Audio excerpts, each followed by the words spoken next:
Here's a quick breakdown on the River Master boss fight. The first attack the boss will hit you with is a water ball barrage. There are two ways to deal with this attack. Either you can deal with it exactly how I did in the video you've just seen and parry all of them, or you can just hide behind the fire pillars, which is the much easier method to deal with this attack.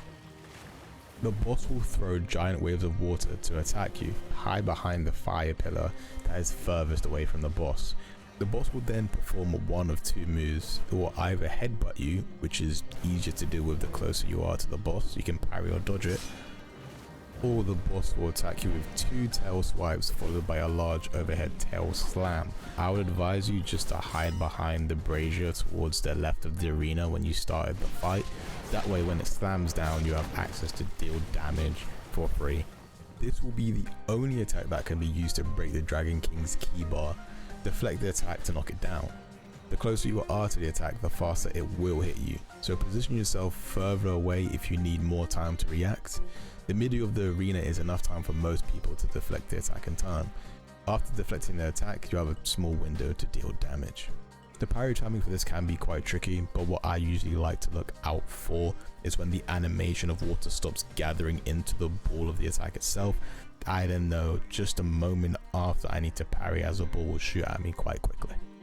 If for whatever reason you couldn't manage to kill him after the second water cannon deflection, he will do an attack where he will just shoot water in the sky, which will then rain down and deal damage to you. You just simply avoid the damage and walk out the way, and the fight will essentially just repeat itself until you beat him. The boss will open up with an attack which shoots 3 water slashes at you followed by a spinning slam. You can parry all hits or dodge the last one to fit in some extra damage, as he takes a little bit of time to recover from this attack. The next attack will be a very slow 4-hit combo. It can catch people off quite a bit because of the tempo it moves at. My tip would be to pay attention to his arm, as he usually looks like he's speeding up his sword when he's about to hit you, but it's him just whipping around his sword because of how heavy it is. It's an attack that starts with an upward slash followed by a downward slash, then a slow spin followed by an even slower spin. If you just pay attention to where the arm is, it will be a lot more reliable to parry. One of the 2 red deflection attacks the boss has is a 7-hit combo, which is quite slow and varies in tempo. The main way to deal with this is 1, to pay attention to his arm because it's a great way of telling when the attack is going to hit you, and 2, understanding the tempo between the attacks. The first 3 attacks will share a same tempo, so you can just parry, parry, parry. Then there's a brief pause in between the first 3. Then the 4th and the 5th hit will be the same, parry, parry. The 6th hit will be a slight delay from the 5th hit, so you wait a tad bit, then parry. And then the 7th hit will be quite slow, as he'll spin around to charge it up and then hit you with it. For this move, the boss will perform a very slow slash, and then he will backflip and then shoot a water projectile at you to create space. The other red deflection attack the boss has is very simple. He will just jump into the air and then try to stab you on the way down. You can parry this when you hear the red attack sound effect coming from the boss. Nothing much to say about this attack. Is a regular stomp attack. It's quite quick. With the parry timing, you can just parry as soon as you see that he's going to do it. If you're consistently holding a dodge or dodge and a half distance away from the boss, he'll try to hit you with one of 2 things usually.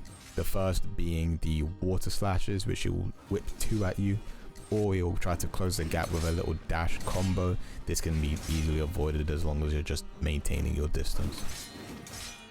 This attack will have the River Master do a backflip and strike an interesting pose, which will then be followed up by him dashing towards you quite quickly and then hitting you with an uppercut if the attack lands.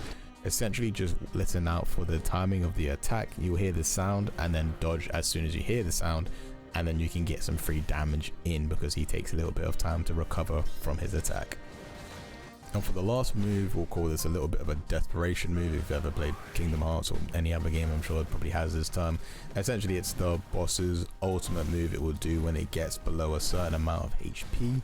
It's essentially the same move from the first phase, which is just the water beams being swept across the arena by the Dragon King, but it's a lot more fast and a lot more aggressive this time around, and then followed by the River Master jumping into the middle of the arena and slamming down. Now, I would advise most people for this version of the attack to stand towards the back of the arena, essentially furthest away from the Dragon King. as if you do get caught by it, you're most likely will be chained into an attack from the water beam and the ground slam, which can do a lot of damage. You essentially are safe if you're at the furthest edge of the arena or in the corners, the furthest corners of the arena. So position yourself which feels more comfortable to you and deal with the attack the same way you'll deal with it in the first phase. And that's everything you need to know about the River Master boss fight. If you liked the video, I would appreciate a like or even subscribing to my channel, as I have a lot more videos on Where Winds Meet coming out in the future. And with that being said, I hope you have a nice one. Take it easy. Peace.